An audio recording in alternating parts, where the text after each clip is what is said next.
এই বাংলাদেশে থাকে। তো 4 কোটি রাজাকারের বাচ্চা, তার সঙ্গে যদি 4 কোটি রাজাকারের বাপ ধরেন, বাচ্চার বাপ ধরেন, তাহলে তো আরও প্রায় 1 কোটি চলে আসবে, 5 কোটি। তারপরে এই রাজাকারের বাচ্চারা যদি কেউ বিয়ে করে থাকে, বউ থাকে, কারো যদি প্রেমিক থাকে, ওগুলো তো রাজাকার। এতে কোনো অবস্থা নাই। অর্থাৎ 5 কোটি রাজাকারের বাচ্চা, তাদের বাপ, তাদের মা, এরা রাজাকার। এদের যদি বিয়ে করে থাকে বউ রাজাকার, এ যদি প্রেম করে থাকে কারোর সাথে, এই যে ইয়াং ছেলেরা, তো এটা তো সঙ্গতি কারণে আন্নাক রাজাকারের মেয়ের সাথে সে প্রেম করবে, তার বাইরে তো কোনো মুক্তিযোদ্ধার মেয়ের সাথে সে প্রেম করবে, এটা common. So this number is more than 12 lakh.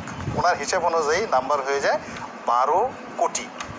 4 কোটি রাজাকার এই রাস্তায় এখন যদি থাকে 12 কোটি হয়ে যায়, বউ বাচ্চা প্রেমিক এগুলো সব ধরলে আর কি, নাতিপুতি ধরলে 12 কোটি লোককে আসলে পাকিস্তান যাওয়া সম্ভব নয়। বরং এই রাজাকারের বাচ্চারা, 12 কোটি রাজাকারের বাচ্চারা যদি এক হয়ে যায়, তারা অনেককে ভারতে পাঠিয়ে দিতে পারে। That is a dangerous game. বুঝতে পারছেন? অর্থাৎ অনেকের ছাড়া ভারতে পাঠিয়ে দিতে পারে। এখন এই যে ভারতে যাওয়া এবং পাকিস্তানে যাওয়া, এই যে একটা জায়গাতে, মুখোমুখি একটা জায়গাতে এসে দুটো পক্ষ মানে দাঁড়িয়েছে, এখান থেকে আর ফিরে যাওয়ার উপায় নাই।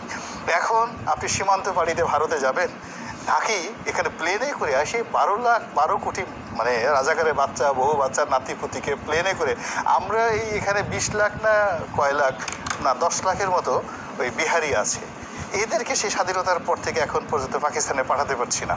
শত চেষ্টা করে পাকিস্তানে পাঠাতে পারছি না। আলটিমেটলি এই বিহারির কিন্তু বেশিরভাগ ভারতীয় বিহারি, কিন্তু আমরা তাদের ভারতেও পাঠাতে পারছি না, পাকিস্তানে।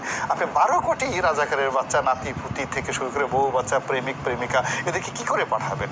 সো যার জন্য তারা এই মাটিতে কামড় দিয়েছে, এমন কামড় দিয়েছে যে একেবারে, আপনি তো জানেন যে এই পৃথিবীতে যত প্রাণী আছে, সবচেয়ে কচ্ছপের যে চোয়াল, এই কচ্ছপের চোয়ালের মতো এত শক্তিশালী চোয়াল নাই। যদি কচ্ছপ কাউকে কামড় দেয়, তাহলে আপনাকে কেসি দিয়ে কচ্ছপের গলা কেটে ফেলতে হবে, আদারওয়াইজ আপনি কামড় থেকে বাঁচাতে পারবেন না। এখন এই যে 12 কোটি রাজাকারের বাচ্চা যারা নিজেদেরকে আইডেন্টিফাই করে ফেলেছে এবং আওয়ামী লীগ বলে ফেলেছে এরা রাজাকারের বাচ্চা, এরা এই মাটিকে কামড় দিয়েছে, এই বাংলার মাটিকে কামড় দিয়েছে। টেকনাফ থেকে তেঁতুলিয়া পর্যন্ত প্রত্যেকটা জাতীয় নদী নালা, পাহাড় পর্বত থেকে শুরু করে এমনকি এইখানে যত প্রাণীগুলো আছে, পশু পাখি, তাদের সঙ্গে তারা পশু পাখি রাজাকার বানিয়ে ফেলেছে। এরা জেনাতেনা জায়গাতে নাই। এরা এই বাংলা শহরের যতগুলো মানে গৃহপালিত প্রাণী আছে, কুকুরগুলোকে রাজাকার বানিয়ে ফেলেছে। যত কাউয়া, এই কাউয়াগুলোকে তারা রাজাকার বানিয়ে ফেলেছে। এখন এই কাকাগুলো দেখবেন যে আর আগের মতো কাকা করছে না, এখন এগুলো সব রাজাকার কাউয়া হয়ে গেছে। টিয়া পাখি, ময়না পাখি, চড়াই, এগুলো সবগুলো দেখবেন যে আর 7-8 দিনের মধ্যে সব রাজাকার হয়ে গেছে। এবং এগুলোর মুখ থেকে যদি অন্য কোনো স্লোগান বের হয়ে যায়, তুমি কে আমি কে, রাজাকার রাজাকার, আপনি দেখবেন যে এই পাখিগুলো চারিদিকে স্লোগান দিচ্ছে। আপনি এই বিপ্লব ঠেকায় রাখবেন কি করে?